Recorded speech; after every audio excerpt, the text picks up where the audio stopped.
Hello everyone, welcome to my channel. Today I'd like to show you how to cook jute leaf, which we call Ewedu soup in Nigeria. Here, these are frozen jute leaves.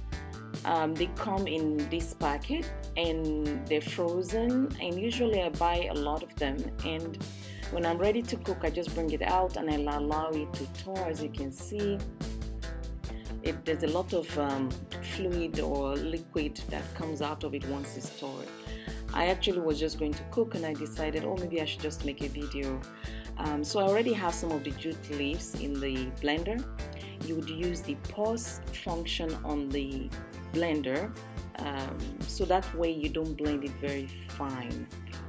So I just pause blend for a couple of times, and then I look at it and see if it's blended enough to the consistency that I'm looking for, and you'll see that in a minute.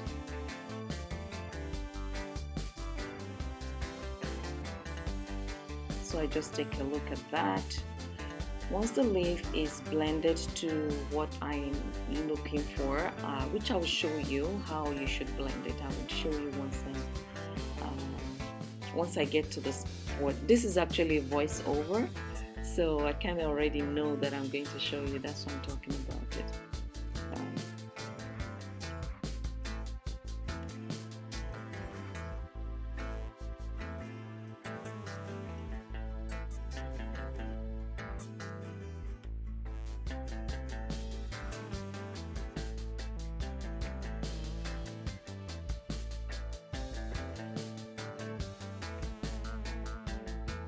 So once that is blended, I already have here my pot and the gas is on, so I turn it into the pot. You can see it's very hot already.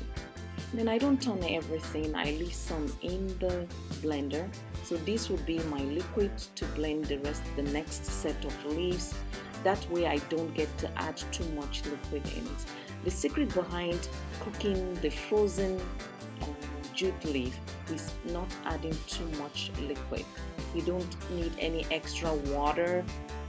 Once the jute leaves once it's stored, as you can see, there's a lot of liquid that comes out of it, and even that I don't even use all of the liquid.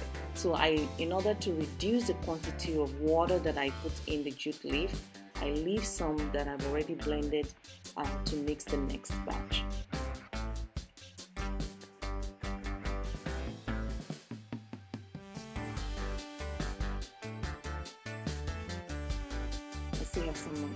This is still a little frozen, so that's why I'm breaking it up. Well, the best thing to do is actually to wait for it to thaw completely, so that way you know the measure, how much water that you're putting in it.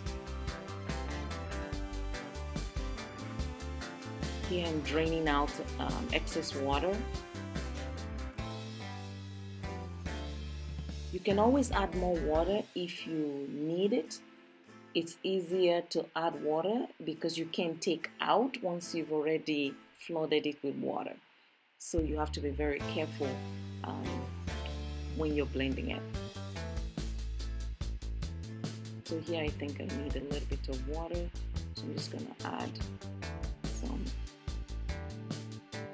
And all the water that you need is what has just been drained from the leaf from thawing the leaves. You don't need extra water at all.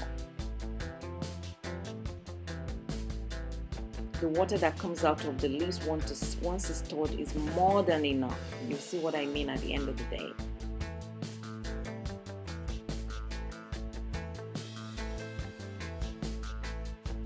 You can see the leftover water in the bowl. I keep this aside just in case when I'm cooking I find the mixture is too thick, and I just use some of that to thin it out a little bit.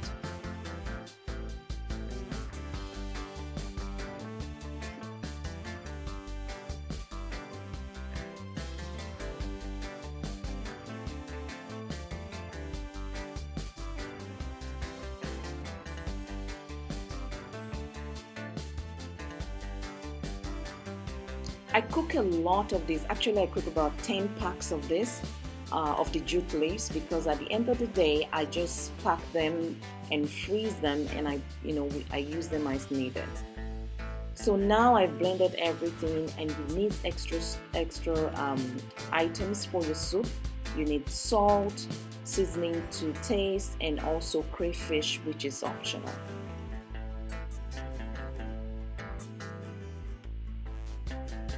Here I'm going to show you how you should blend it. That's how fine it should be. So you're not blending it to become very smooth. You're blending it just to be a little bit fine, as I've shown you.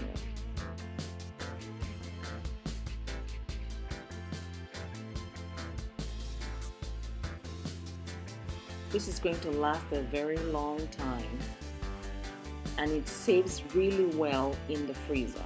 Now this is the leftover water from the leaves, and I don't need that because the soup is the consistency that I'm looking for. I just kept it aside to show you, and just in case I need it more, but as I look at it, I see that I wouldn't be needing any extra.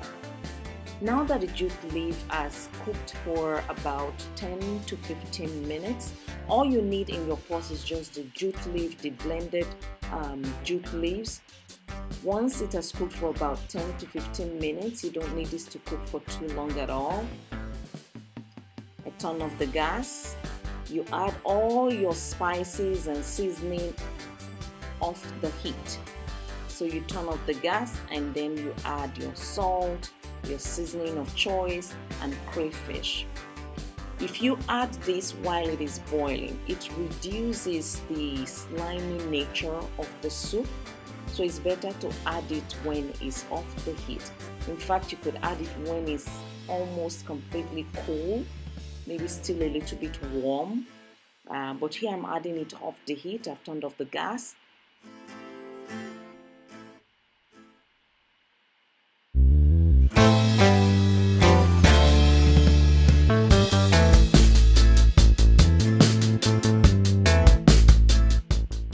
All your seasoning you add to taste, pretty much.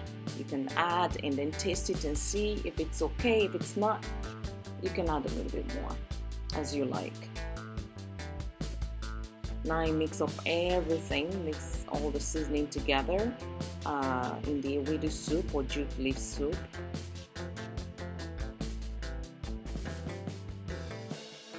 The jute leaf soup gets thicker as it cools down.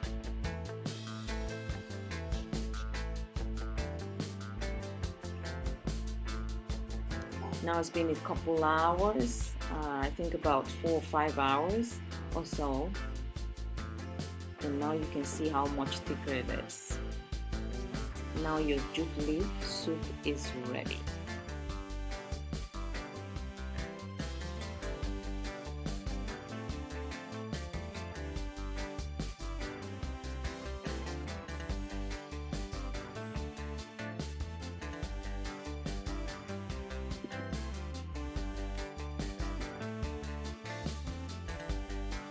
What I normally do is to store this in the freezer, and it can last for a very long time in the freezer.